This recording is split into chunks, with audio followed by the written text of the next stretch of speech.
Hey guys, so in this video we're going to talk about some general AP Bio lab practices. And the first thing I want to point out is we do have these labs up here that you should look at. If you need me to make a video for any of those, just make sure you leave a comment and I will do my best to get as many videos out as I can before the AP. Uh, so let's look at just big ideas of how to perform labs and how to look at labs in AP Bio. So there's a few things that we always need for any lab. We need an independent variable or multiple independent variables, which can be controlled by you. Okay? Dependent variables are what you measure. You measure the dependent variable. The control is like the normal situation. We'll get to control. We have an example here, as you can see, and we'll talk about the control in that example. Things you always need. You need multiple trials for every group, right? For every sample, right? You need multiple trials. You can't just say, okay, well, let's look at, the group with a pH of 7 and do one trial and you're done. And you have to do multiple trials for each value of that independent variable that you're changing. And then you can only change one thing between samples, right? You can't. We'll get to that. I'll show you in this experiment, in the example that we have, how this one applies. And then we have a question. The question is, how does the independent variable affect the dependent variable? And we have some examples here that I gave of independent variables that the AP really likes using. And then there's sort of another one. We'll talk about time, the role of time in these experiments. But in general, the AP loves using the examples, the independent variables of chemical treatments, temperature, pH, acidity, and the concentration of something, right? So how does temperature affect whatever you're measuring, the rate of photosynthesis, or how does the concentration of solute affect enzyme activity, right? Things like that.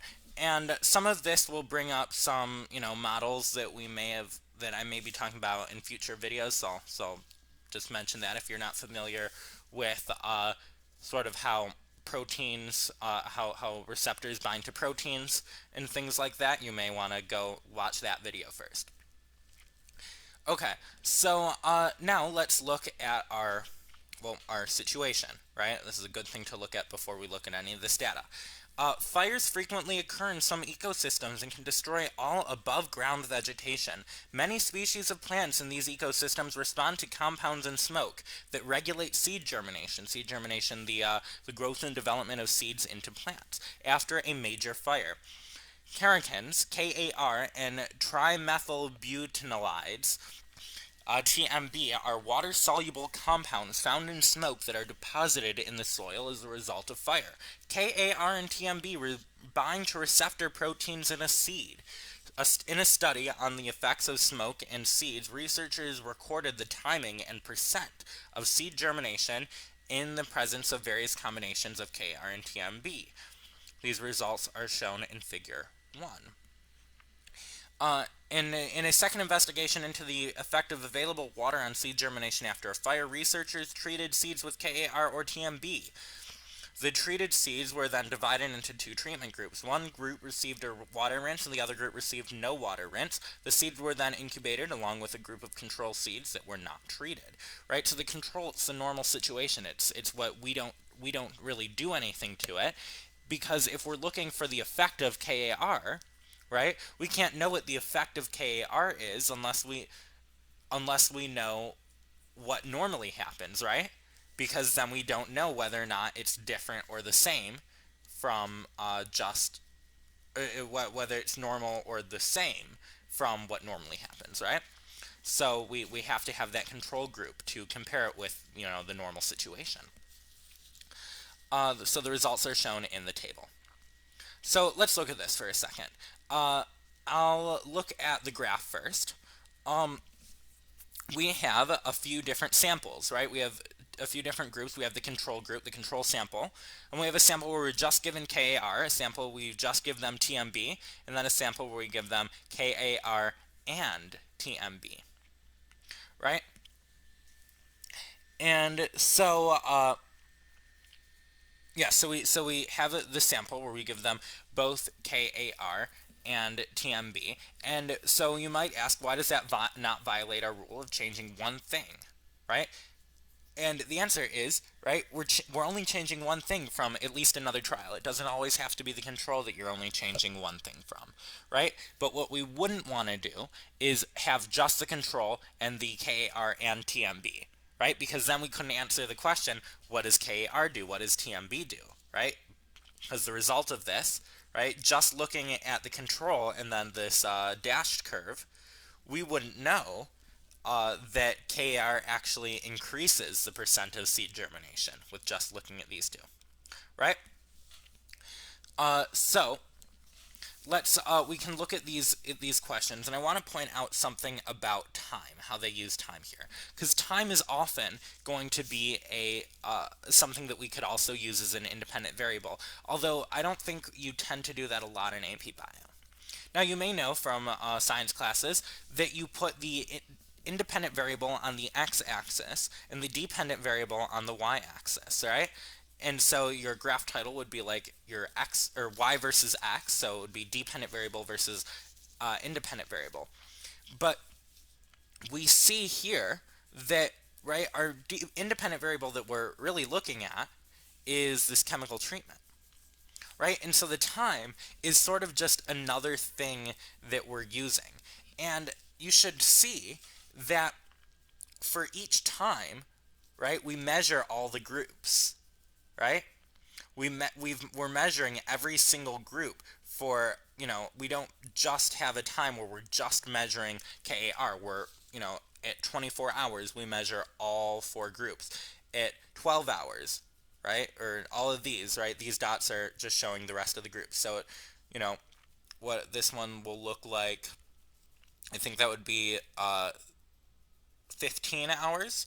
We're measuring all the other 3 groups, like here, right, at 0, and then we're measuring KAR around here. So the big idea that I just wanted to show you is, again, we're comparing them at various points in time. Time is not exactly what we're looking at. We're not looking at the effect of time here, right? We're looking at the effect of the chemical treatments. Hopefully that makes sense. Although it is perfectly valid to consider that time could be an independent variable here, especially if your question was, how does time affect the rate of seed germination, or how does time affect the percent of seed germination with KAR, right? If we just had that, we could actually use this graph. Right? Sometimes you'll have a graph where you're looking at, say the rate of photosynthesis and pH on the x-axis, right? So you need to make sure you know how to read those graphs and read a graph where the independent variable is on the x-axis. Okay, so we have these different groups, and now let's look at our questions. So KAR alone, so this group with just KAR, affects the timing of seed germination. Right? Can we justify these claims? Can we provide support? And the answer is yes. So what we have to do, we have to compare it to the control, right? That's what we're doing. We're comparing it to the control, right? And when we compare it to the control, we see, well, it looks like the seed germination, pretty much all the seeds that are going to germinate, start germinating around 24 hours. In the control, this doesn't happen until about 48 hours, right? So the timing of seed germination definitely is going, right, if we think about this probably leveling out around 48 hours, right, with just KAR, it looks like the seeds pretty much have all germinated around 24 hours. And for the control, with the normal situation, it happens around 48 hours. So yes, KAR alone is going to affect the timing of seed germination. KAR alone affects the percentage of seeds that germinate. Well, yeah, it looks like this control sample will be flattening out around 80%. KAR flattens out around 100%, or, pretty close to 100. So yeah, it looks like KAR, just the group with just KAR, is going to affect the percent of seeds that germinate when we compare it with the control. TMB alone, just having TMB, affects the timing of seed germination. Well, it looks like all the seeds that are going to germinate have germinated around 36 hours. Again, comparing this to the control, we have the control, has not all germinated. It hasn't all germinated at 36 hours. So that will be a justification for TMB alone affects the timing of seed germination.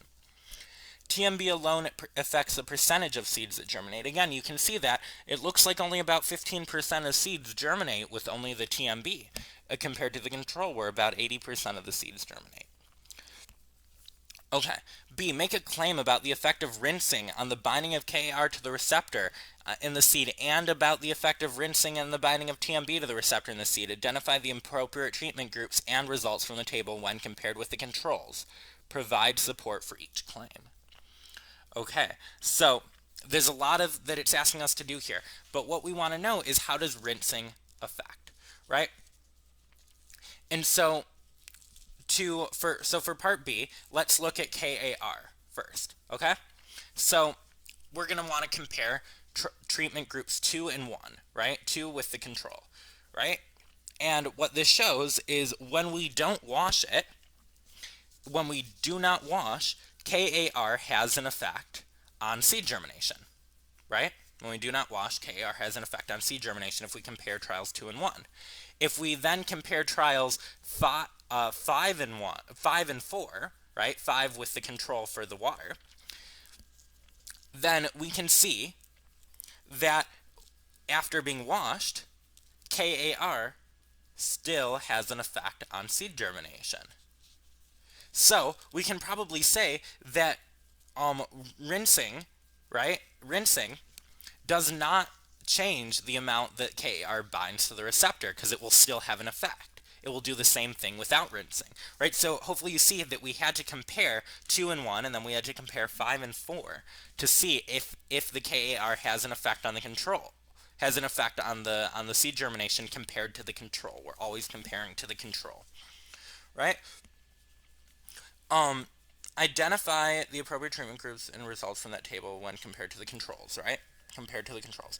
Okay, let's look at TMB, right? So now we have to compare 3 and 1, right? Without being washed, without the water treatment. 3, right? Looking at comparing 3 and 1, TMB does have an effect on seed germination. Now looking at 4 and 6 and 4, it looks like after being washed, there's no difference, right? So what can we say? When you wash the seeds, TMB no longer binds to the proteins, right? Because it apparently doesn't have an effect after being washed, right? And it did have an effect without being washed, which means washing it is going to change that, right? So it's a little bit of logic there that you have to look at, but hopefully this makes sense. Okay. C. There is intense competition by plants to successfully colonize areas that have been recently cleared by a fire. Describe one advantage of KAR regulation and one advantage of TMB regulation to plants that live in an ecosystem with regular fires.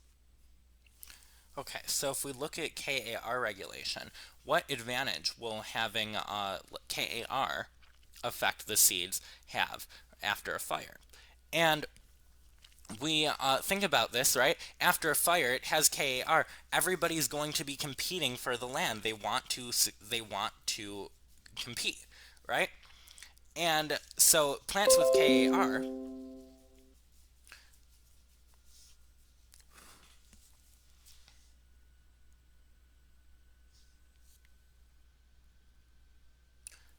so we look at KAR, the KAR treatment for Part C, and it looks like, right, it has the seeds germinate a lot more. So an advantage of having that KAR regulation, the seeds germinate when you have that KAR, is going to be that there's intense competition. So you want all of your seeds to germinate, right? And so you can compete better and germinate faster and at a higher rate, and with more of them germinating, right? So that will help you compete with the rest of the plants if your seeds germinate when there's KAR present, right? Now, TMB could also have its advantages. This one you have to think a little bit more about. But plants need water to survive, right? And so if your seeds are germinating when you're in a drought or when there's not a lot of water, right? When there's no rain, then bad things might happen eventually. So what the TMB germination or TMB regulation would do is the seeds will pretty much not, very few of them will germinate if there's no water, right? It, but if there's water and it rinses off, the TMB's effects go away and you go back to the control. So the TMB regulation is great for the plant because you will have you will have the seeds germinate when there's a wet environment, when there's rain, but the seeds not germinate when it's too dry for the plant to survive. Okay, so I know there's a lot of information here. The big idea is sort of getting the hang of that science practice of the idea of experiments, how to read graphs, how to read tables. Remember, time here is really not being used as the independent variable, but often on a graph, the independent variable will be on the x-axis. So I'll draw like one example graph. I know I've been talking about the effect of pH on rate of photosynthesis, right? So if we're trying to look at the effect of pH on the rate of photosynthesis, you may have a graph that looks like this. I don't know exactly what it will be, but call this 7, and this is, we'll just go to 10, and 10, and this would be 4, and then this would be 0 and 1. So weird axis label, but either way, that's not the big point. You might see something that looks like this. Okay, right?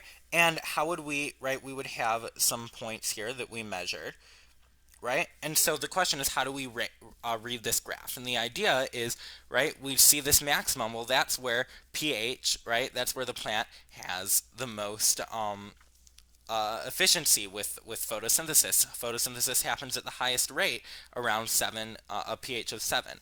I'm not positive on that. Again, this is just an example. I'm not sure if this is the real experimental result, but that seems right. But you see the rate of photosynthesis gets lower with lower pHs, more acidity, and lower with with less acidity, right? You want around this neutral thing. Again, in this example. So that's how, just want to make sure you know how to read a graph when you do have that independent variable, the thing that you are really, asking about in the question when you have that on the x-axis. The only other thing is I want to point out these error bars, right? And it says error bars represent plus or minus 2 standard error of the mean. And I know we talked about the standard error of the mean. First of all, I'm going to erase this because I don't want this. That was not supposed to happen like that. Well, I'll figure out how to get rid of that. But we look at the standard error of the mean, right, which we have up here. And I know I was saying that it's a measure of uncertainty, right? And so sometimes we'll do plus or minus the standard deviation. A lot of the times we'll also do plus or minus standard error of the mean. And what this shows when we look at this graph, I think I see what happened there.